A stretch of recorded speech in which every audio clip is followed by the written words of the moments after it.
Thank you very much for taking the time with us today. I know you're a busy guy. Well, thank you. It's great to be here. So we'll get right into it. President Trump, on his first international trip, goes to the Kingdom of Saudi Arabia. Why? Well, first of all, the Saudi-U.S. relationship is strong, and it has been strong for 7 decades. This relationship started with President Roosevelt, who's a Democrat, and has been strengthening since then with different presidents of the United States, Democrats and Republicans.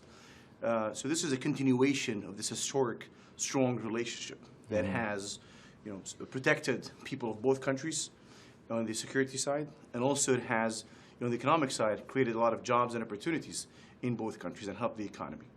President Trump's visit is an important visit to the Muslim world.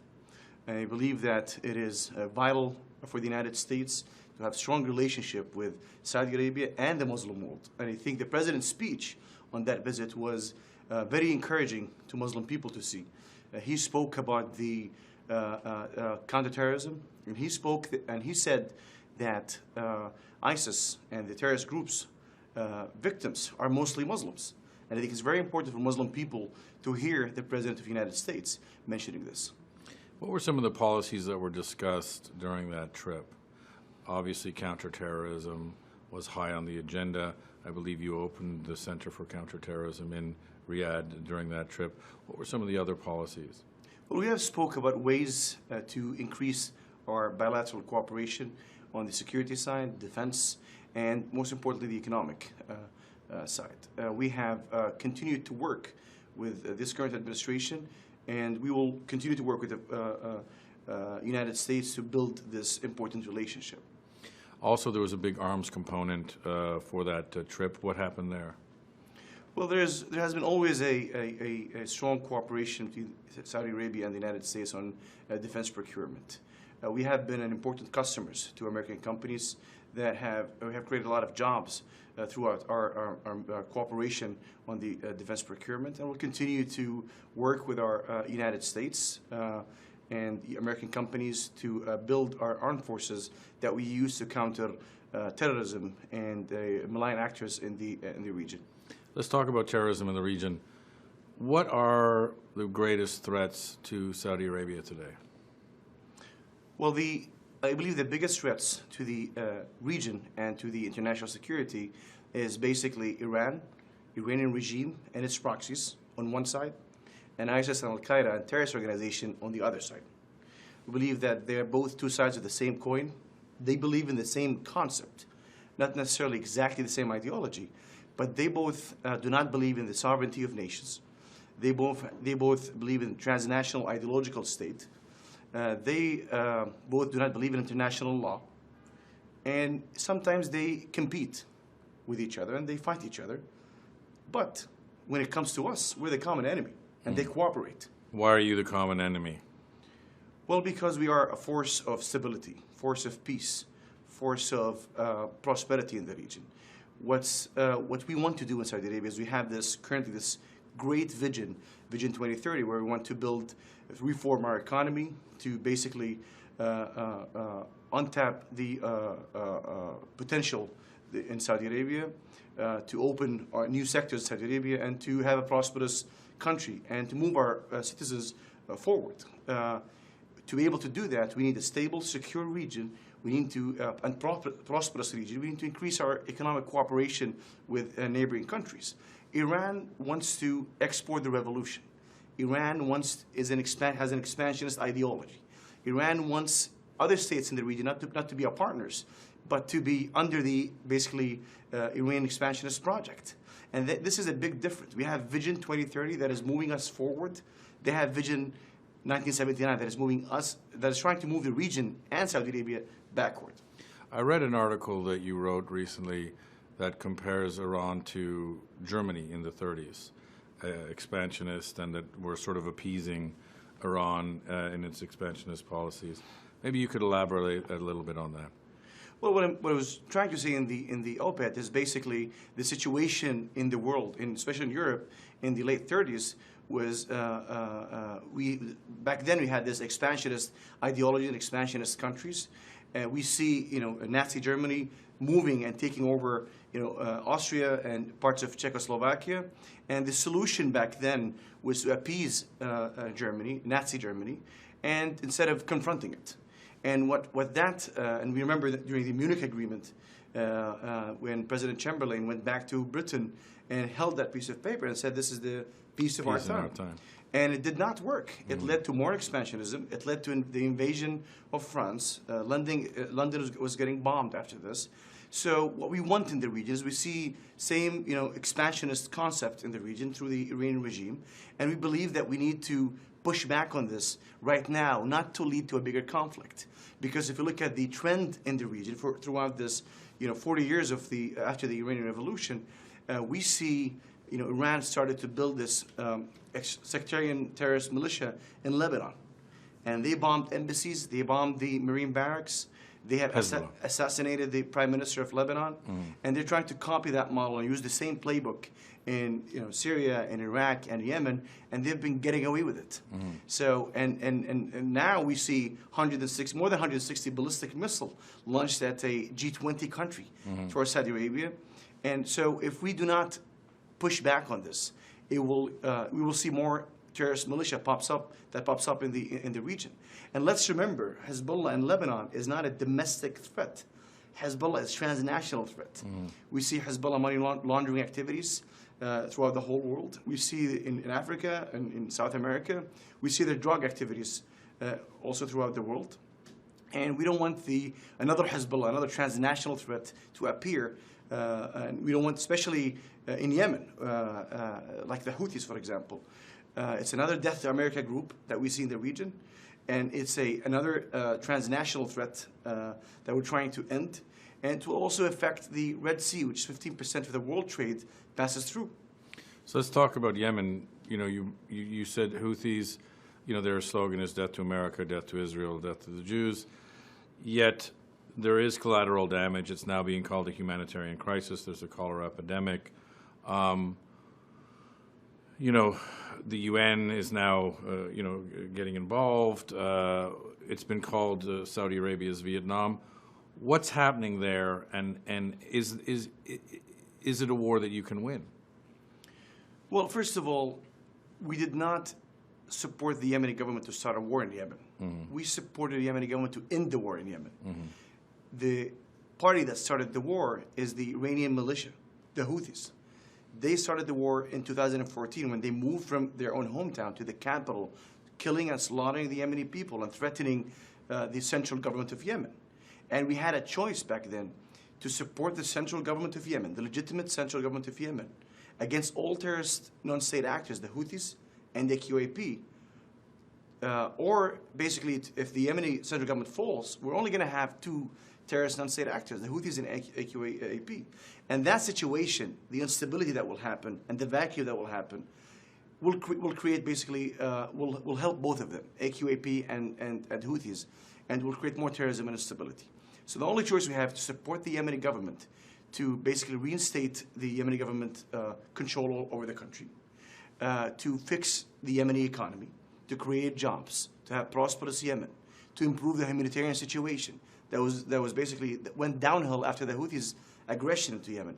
That is our objective, and we've been very successful now throughout our pressure campaign on the Houthis to sit in the negotiation table and to solve this problem and reach a long-lasting political solution. We have donated to Yemen more than any country in the world combined.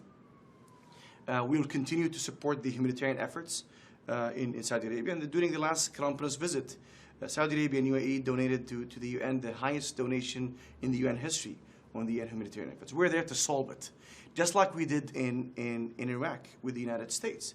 We could not solve the humanitarian situation in Mosul until Mosul was liberated and the Iraqi government had government institutions came back to Mosul. You mentioned Vietnam in your question. Now, Vietnam is 7,000 miles away from the United States. Yemen is our neighbor, and we have more than 1,000-mile border with Yemen. I'm wondering if there's an Iranian proxy, Iranian militia in the United States southern border launching 160 ballistic missiles towards the United States, and including Washington. What would the United States do?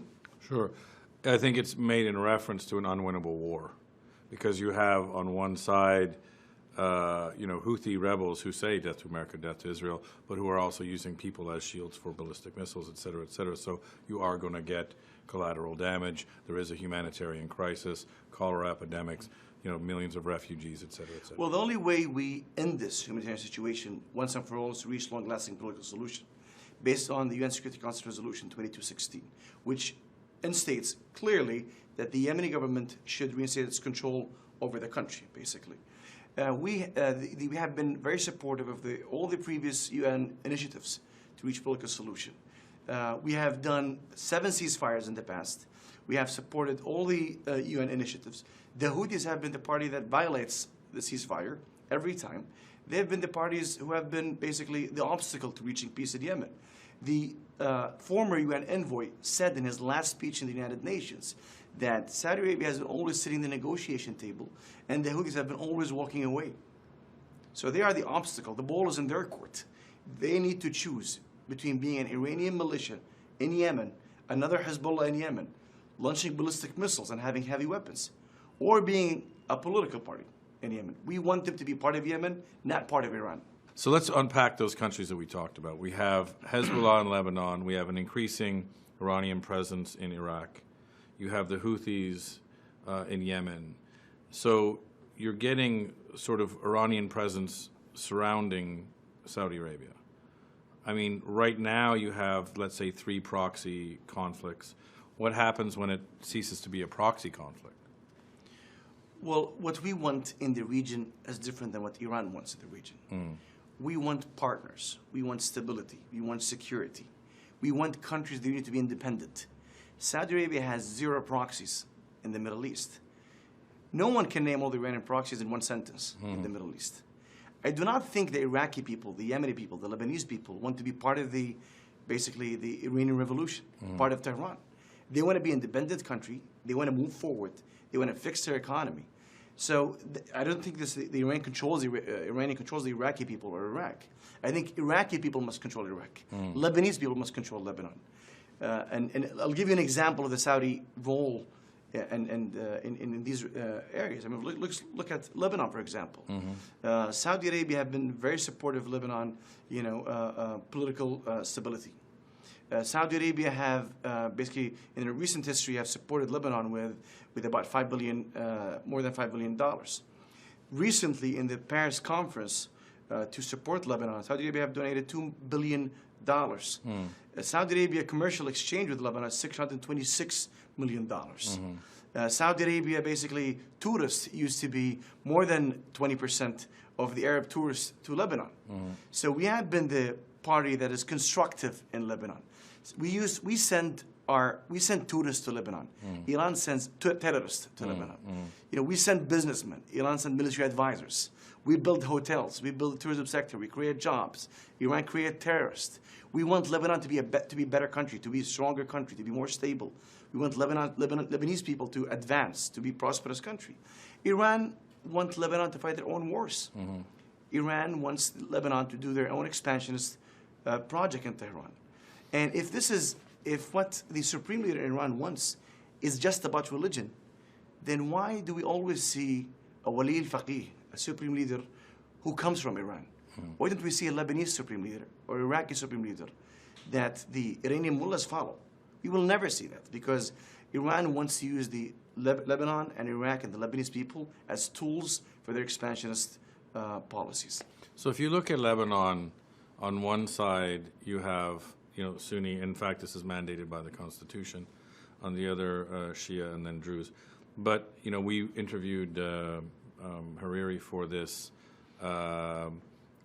piece, and he was saying, look, we have a problem because we have not only Hezbollah, but we have now 2 million Syrians refugees who've come in.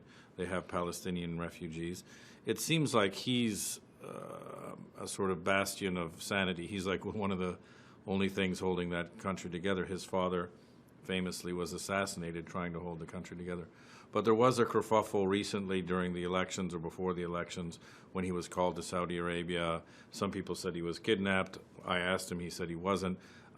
What happened there? Why was he called to Saudi Arabia? What happened in Saudi Arabia? And then, he went back. Well, I think you asked Saad Hariri, and I think that is the best answer you can get is from Saad Hariri himself. Right. But let me tell you how we look at Lebanon and Saad Hariri himself. Saad Hariri and his father were Saudi allies, and they are Saudi allies, and they will continue to be Saudi allies. We want Lebanese stability. We are helping Lebanon to become a more prosperous country. We want to create jobs. We want to move it forward. But look at the party that creates instability. It's not Saudi Arabia. It's the party that has assassinated the prime minister of Lebanon. It's the party that has used Lebanese people in conflict that has nothing to do with Lebanese national security. It's Hezbollah and Iran. So if we look at it, though, it seems like there's kind of a de-escalation on the Israeli conflict, whereas there's an escalation on the Iranian conflict, not just with Saudi Arabia, but with Israel and various other countries. So the big question I have, and we talk about peace in the Middle East, and that's been a big question for a number of years, it seems like, if you're bringing up the sort of Nazi Germany allegory, that we're heading in the wrong direction. It seems like, Iran is expansionist, it's supporting terrorist groups. There's conflict in Yemen, there's conflict in Lebanon, there's conflict in Syria, there's conflict in Iran. Where does it end? How do we get to this peace in the Middle East? How do we move towards some sort of sane solution, because we seem to be going in the wrong direction? Well, that's a great question. It should be asked to the Iranian regime. We've asked them. Because we are the party that we did not launch, we did not shot any bullet towards Iran. We're not launching ballistic missiles towards Iran. They are the party that is doing all these malign activities in the Middle East. What I'm saying is we need to pressure the Iranian regime to stop these activities that will lead us to a bigger conflict. If we do nothing, just like we did in the past years, it will lead us to a bigger conflict, because 5 years ago there was no ballistic missile launched towards Saudi Arabia. 20 years ago there was no Iranian militia in Iraq. So the trend is a continuous Iranian regime escalation in the region that will lead to a bigger conflict. But also at the same time, Iranian regime is having problems. They are basically destructive force. They're creating instability in the region. They have problem with their own country. They're using their domestic politics to serve their foreign policy, their expansionist foreign policy, instead of serving their own people. Look at the Iranian currency right now. It's at worse positions. Look at the Iranian economy. Where's it heading? I believe that the Iranian regime should stop their malign activities and focus on the Iranian people, just like what we're doing in Saudi Arabia. I mean, look at what's happening in Saudi is exactly the opposite. We in Saudi Arabia since 1979 have doubled our GDP is 10 times more than 1979. In Iran, we used to have basically close GDP in 1979. Now we're more than half, more than double of the Iranian GDP. Look at the GDP per capita.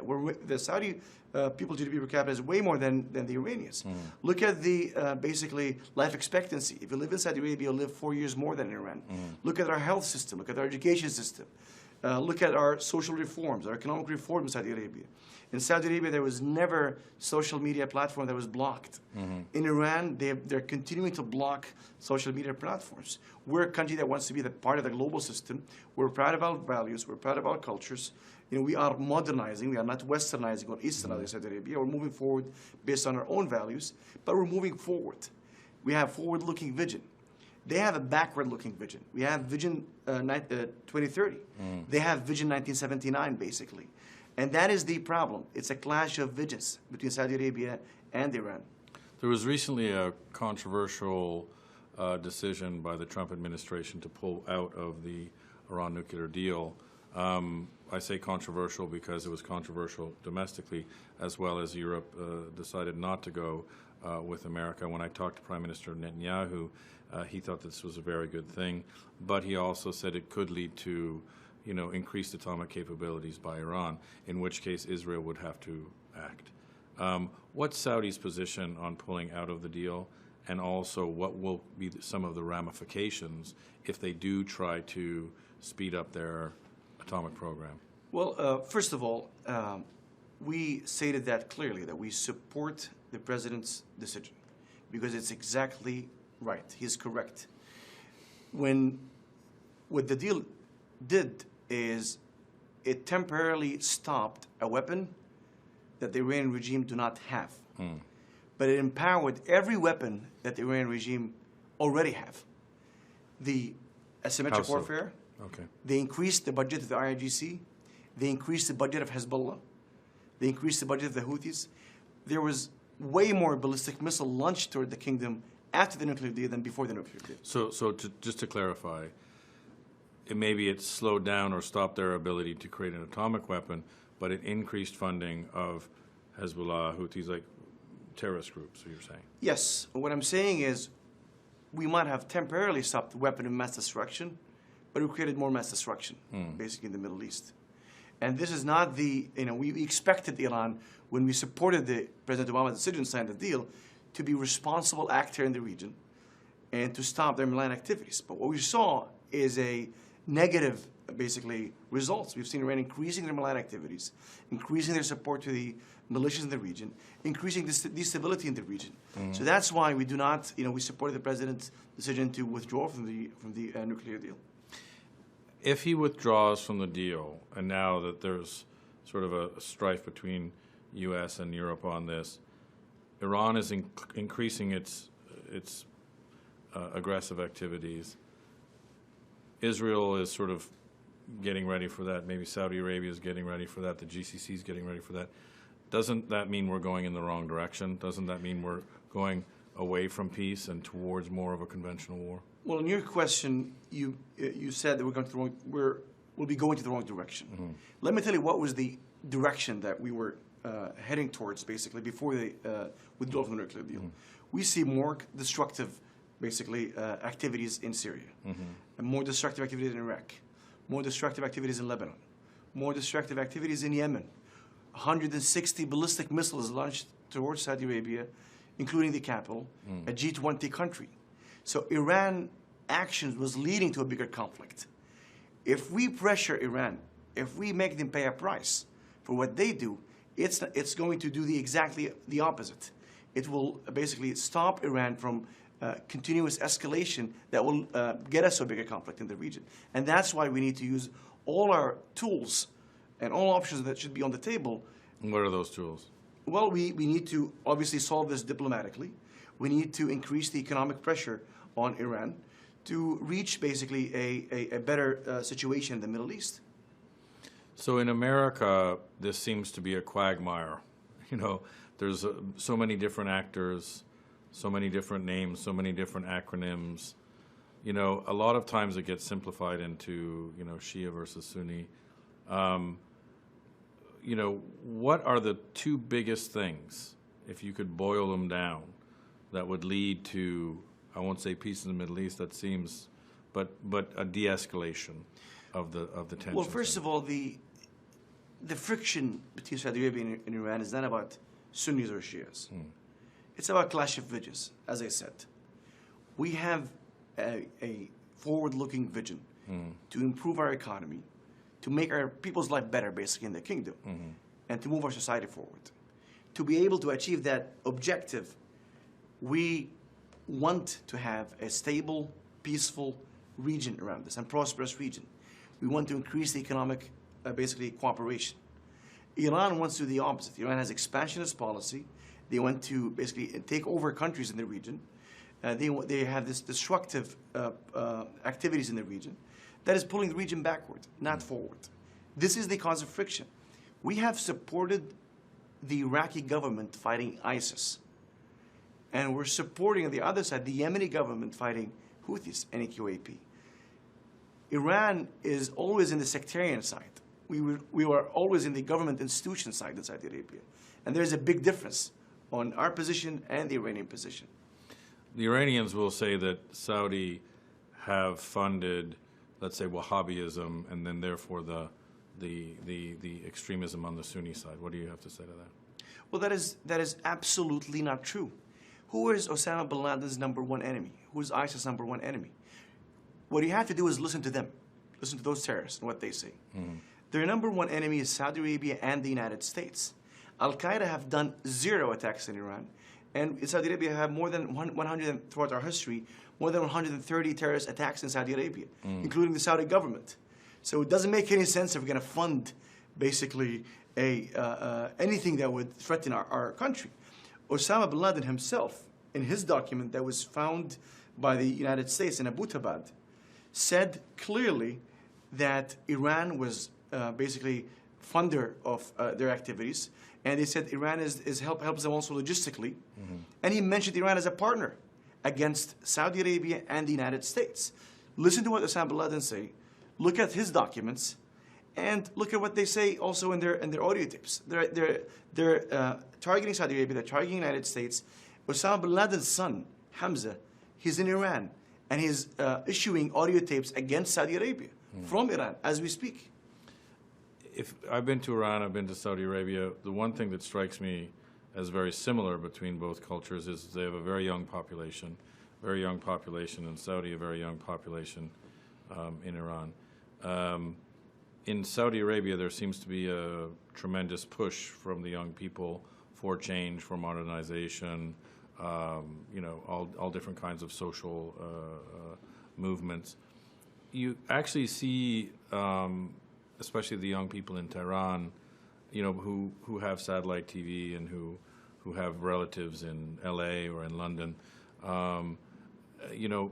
somewhat of the same mindset. Why is it so completely different politically? Because you've got young people who seem to be not that far apart. Yes. But politically, it seems to be everyone's moving 100 miles in a different direction. Here's the big difference. First of all, I think the Iranian people are great people. I think the Iranian people want to build their country. They want to move it forward, and they deserve better. The big difference is there are extremists in Saudi, but they're on the run, and they're a minority. There are extremists in Iran, but they're running the country, and they're a minority, basically. And that is the big difference between us and Iran. Look at, and you mentioned the Iranian people living abroad, basically, including in the United States. There are millions of people, millions of Iranians live in the United States and Germany and other countries in Europe.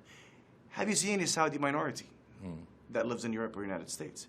We've sent hundreds of thousands of students to the United States. More than 98% of them come back. Why? What's the reason? Because they have hope, because they want to move their country forward, because they feel that their country is going towards the right direction. And even the 1.5% that continue to stay in the United States, I meet some of them. They work in Google, YouTube, and other companies in the United States. Their future project is in Saudi. They want to come back because Saudi Arabia's ambition is to serve their own citizens, to move their country forward. It's different from the Iranian regime, extremist regime in Iran. A couple more questions. I know you're busy.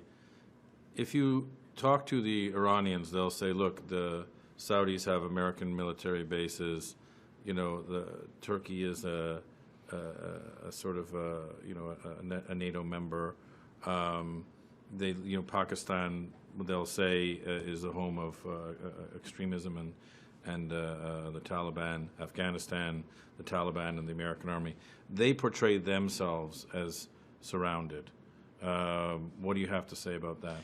Well, first of all, there is no U.S. base in Saudi Arabia currently. Second of all, if you're telling me is the Iranian activities is reaction, is that an action? I don't think that is true. If it's reaction, why did they bomb a building in Argentina in 1994? Why did they assassinate an opposition leader in Mykonos restaurant in Berlin in Germany? Why did they try to assassinate Saudi ambassador in Washington? Why did they create a militia in Nigeria, for example? A sectarian terrorist militias like Hezbollah in Nigeria. What they do is what they say is what's written in the Constitution. They want to export the revolution through any means possible, and that's what they've been doing since 1979. The strategic goal never changed. Their tactics have changed throughout the 40 years that passed, and that's what they've been doing since 1979. A lot has been made about the new leadership in your country, yourself and your brother. Can you please tell us where you see the region going forward in the next 5 to 10 years? What I see in Saudi Arabia is under the king's leadership and the crown prince, we have an ambitious, exciting plan to move our economy forward, to move our society forward, to move our country forward, to improve our education system, health system, to improve our economy, to create basically an environment for tourism, to create basically an entertainment, to invest inside Saudi Arabia and outside Saudi Arabia. And we have been very successful since we announced this Vision 2030. And I believe that countries in the region should replicate what Saudi Arabia is doing. We should be forward-looking countries. We are proud of our past. Our past is bright, but we should look at the future as brighter. And that's our vision. People in the region should not be basically used by ISIS or Al-Qaeda or the Iranian regime to fight their own wars. They should basically work to improve their countries, to move their countries forward, to have prosperous economy, to make, basically, to create jobs, to create opportunities. And that's what we're looking for in Saudi Arabia. But if you're moving forward, and let's say UAE is moving forward, Bahrain, certain places, what happens if Iran says no, and we're going to keep doing what we're doing? We're going to keep on expanding. We're going to keep on sponsoring. Well, we in Saudi Arabia and the international community should work together to push back on any country that is violating the international law, country that is basically pulling the world backward, country that is creating terrorist militias. That's the only option. And that's exactly what I said in my op-ed. We need to push back on these activities before we reach a bigger conflict that we all do not want. So also referenced in your op-ed, which I found interesting, is you quote Ali Reza Zakani, who says there's 3 Arab capitals that are already a subsidiary of the Islamic Revolution: Beirut, Baghdad, and Damascus. So if that's the case, where do they stop? Well, they mentioned 4 capitals: Beirut, Baghdad, and Damascus, and the 4th one, they meant Sana'a in Yemen.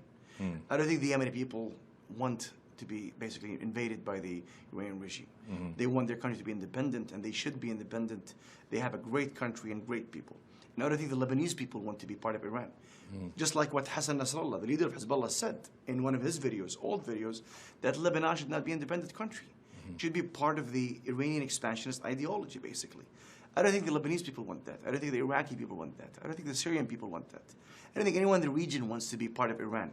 They want to make their country better and to move it forward.